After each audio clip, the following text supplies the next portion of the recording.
Introducing the GTP1350 profiling detector from Garrett. Suitable for all kinds of treasure hunting, but acclaimed as an outstanding coin finder because of its unique profiling feature. This image and sound announce that you have found a target less than 1.5 inches in size, the size of a coin. Here, we see this conductivity arrow pointing up toward our probable target, a quarter. By using Garrett's exclusive profiling, you've learned that your target is small size, probably a coin, certainly not a tin can.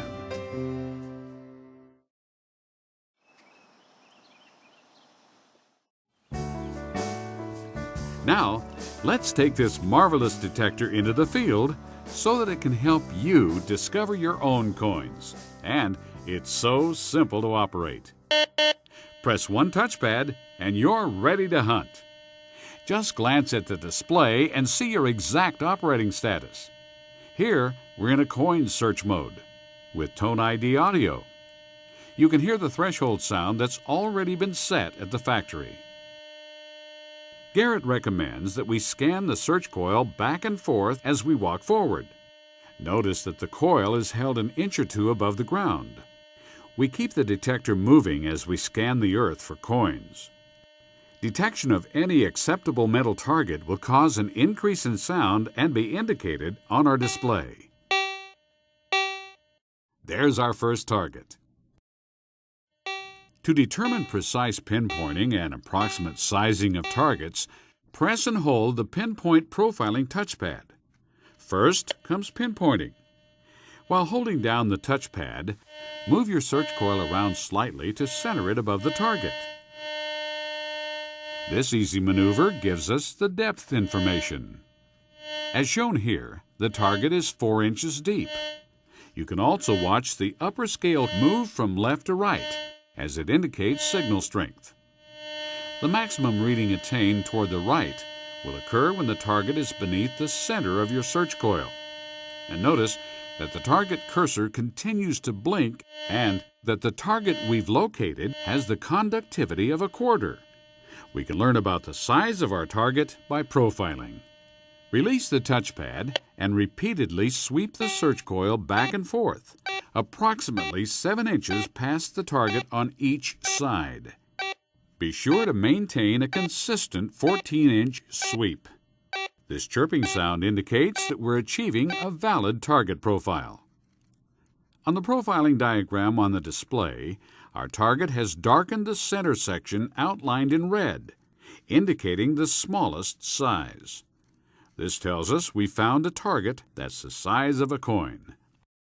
Let's look again at all this information that's been shown on the display. It will help us determine whether our target is worth digging. We first learned that it has the conductivity of a quarter and that it's 4 inches deep.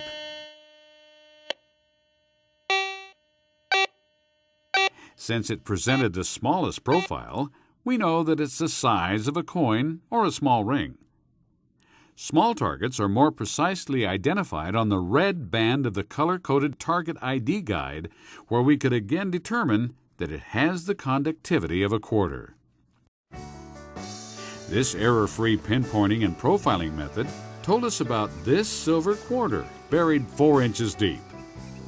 What it couldn't tell us is that the coin is dated 1956. Let's touch and release the pinpoint profiling pad to turn off the profiling function before you continue hunting. Modern detector circuitry enables the instrument to avoid detecting many targets made of junk metal. This is called discrimination. Because the discrimination of your GTP in the coins mode has been preset at the factory, this instrument will not respond to most junk items. You'll hear clear, strong signals like that made by our quarter. Well, that sounds like another coin. And the GTP lets us prove this because we can determine the approximate size of all our targets by profiling. This area of the display will indicate 3 separate and distinct target sizes. This image and sound announce that you have found a target less than 1.5 inches in size, the size of a coin. This image and sound indicate that your target is larger than 1.5 inches, but less than 4 inches in size.